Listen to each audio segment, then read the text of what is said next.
Últimamente estaba pensando mucho en la importancia de la lealtad. Y cuando pensamos en la lealtad, creo que siempre es muy fácil irnos como en relaciones de pareja o de amistad o en general. Pero muy poco como la lealtad con uno mismo. Se me ocurre que pasamos mucho del tiempo permitiendo que otra gente o factores externos a nosotros mismos sean el centro de nuestro accionar, de nuestra vida. Y eso hace como que nuestra lealtad esté puesta en cosas que siento que nos damos cuenta tal vez muy tarde que no son tan importantes como lo creíamos. O que sí son muy importantes, pero que tal vez no es lo que más merece nuestra energía o enfoque. A lo que quiero ir ya sin dar tantas vueltas es que no somos leales con nosotros mismos, con nuestro dolor. Paralelamente a esto está la idea también de los límites, ¿no? Hablamos de límites y siempre hablamos como de esta cosa de imponerlos, pero en realidad los límites siempre están. Uno nace con los límites, uno sabe cuando a un bebé le gusta que lo estés besando repetidamente en los cacheticos y cuando quiere que lo dejes en paz. Y te lo hace saber. Cuando crecemos perdemos esa capacidad de expresarlo y tal vez de entender que los límites no son hablados, es decir, no son necesariamente yo decirte deja de tocarme y aléjate de mí, sino que te los puedo demostrar y los puedo accionar yo misma, haciendo rechazo a tu tacto y a tu cercanía. Todo el mundo tiene sus propios límites y no se trata de cruzarlos o no cruzarlos, sino de uno mismo saber cuándo echarse para atrás sin obligar al otro a cambiar sus límites. Obviamente vivimos en una sociedad donde nos toca como cooperar y vivir en coherencia y con la gente que nos rodea, pero creo que o sea, yo observo como patrones y uno de los patrones que observo es que se nos olvida que nosotros somos el centro de nuestra propia vida. Creo que ahorita hay un montón de énfasis en lo que es el otro y, y en hacerse espacio a uno mismo a través de un otro, en vez de una construcción en servicio de la propia paz y el propio espacio sin necesidad de aprobación, ¿sí?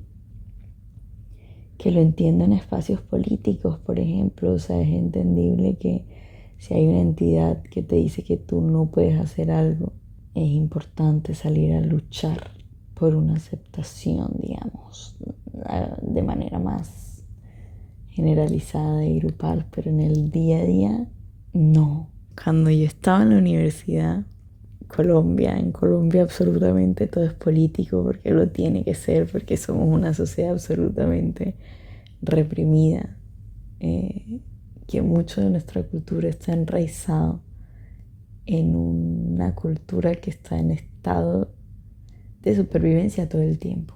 Pero hemos perdido noción de que el ser humano en realidad no es un ser político. La política es una cosa que nosotros nos inventamos y no existe nada en realidad externo que a ti te tenga que dar permiso de existir o de ser de la manera en que tú quieras.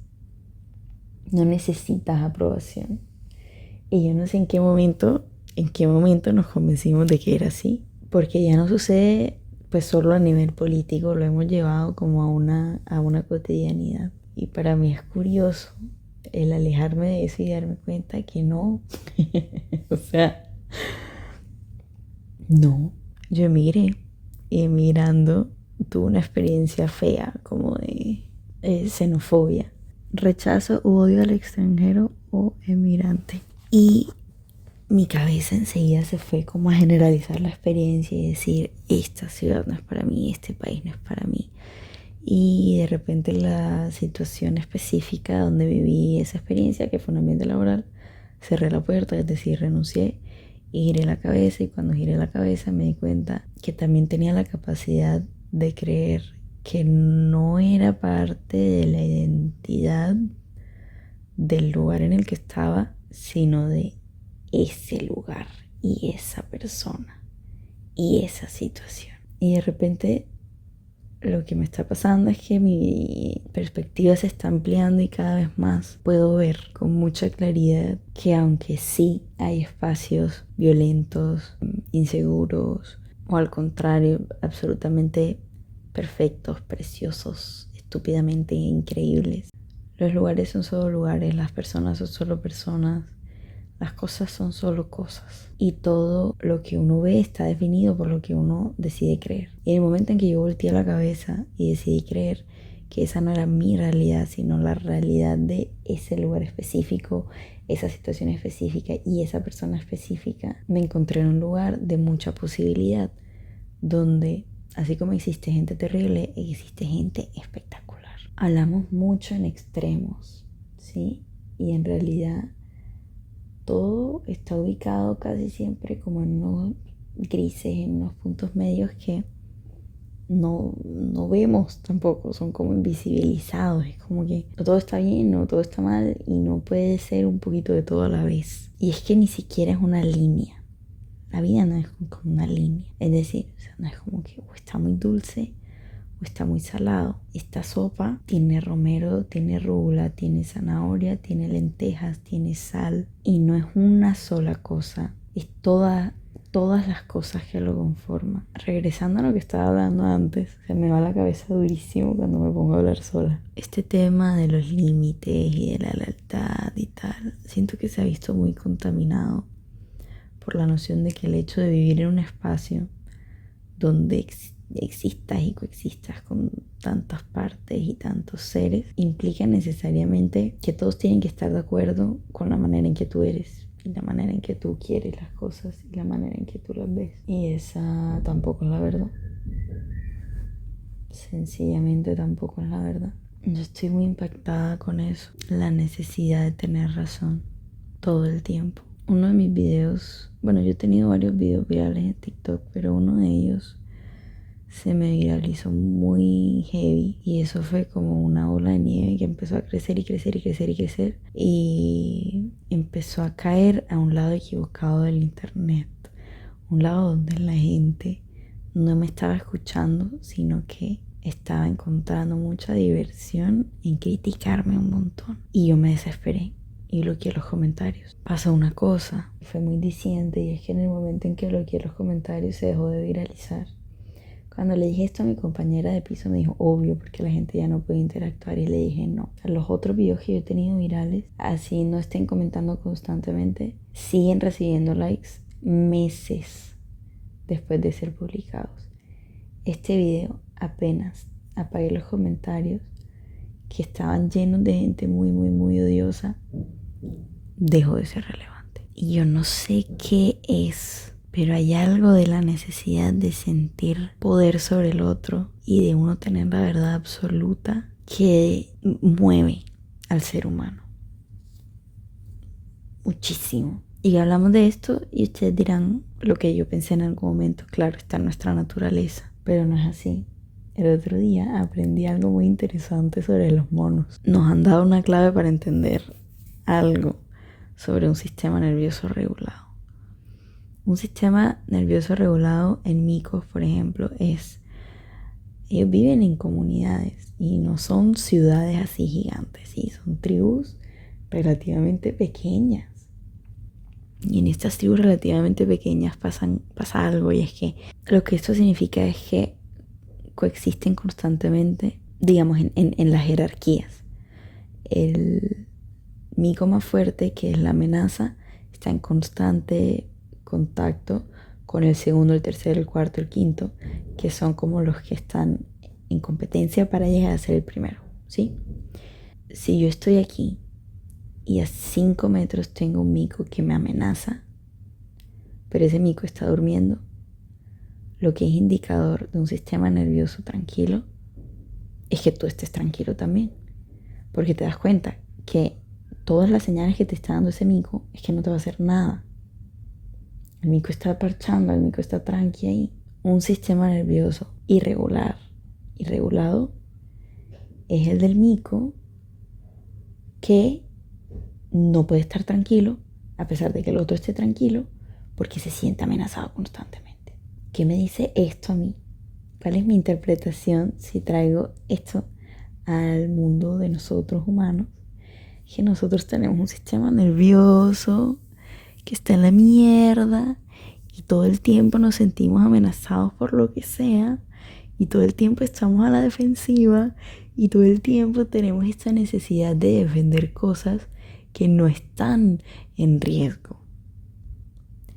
El hecho de que alguien piense diferente a ti no te pone en riesgo. Yo no necesito que tú estés de acuerdo conmigo para yo existir y creer en mi verdad. Hay lugares en los que sí, hay lugares en los que mi verdad hace que me maten.